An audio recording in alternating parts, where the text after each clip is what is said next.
السلام علیکم دوستو۔ حضرت امام بن جوسف بیان کرتے ہیں کہ میں ایک بستی میں ٹھہرا۔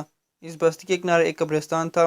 جب عصر کا وقت ہوتا تو اس قبرستان میں ایک قبر کھلتی اور اس میں سے ایک آدمی نکلتا جس کا سر گدھے کا اور باقی جسم انسان کا ہوتا، اور وہ گدھے کی آواز میں 3 چیخیں مارتا اور پھر اپنی قبر میں داخل ہو جاتا۔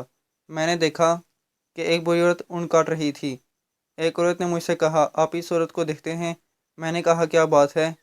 میں نے کہا، یہ اس شخص کی والدہ ہے۔ میں نے کہا، اس کا واقعہ کیا ہے؟ وہ عورت کہنے لگی، یہ شخص شراب پیتا اور جب اس کام کے لیے نکلتا تو اس کی والدہ اس سے کہتی، میرے بیٹے اللہ سے ڈر، تو کب تک یہ شراب پیتا رہے گا؟ یہ اپنی ماں سے کہتا تو گدھے کی طرح چیختی رہتی ہے۔ اس نے بتایا کہ یہ شخص ایک دن عصر کے بعد فوت ہو گیا، اس روز اس کی قبر ہمیشہ عصر کے بعد کھلتی ہے اور یہ گدھے کی طرح 3 چیخیں مارتا ہے اور پھر اپنی قبر میں چھپ جاتا ہے۔ شرابیوں اور والدین کے نافرمانوں کے لیے اس میں عبرت ہے۔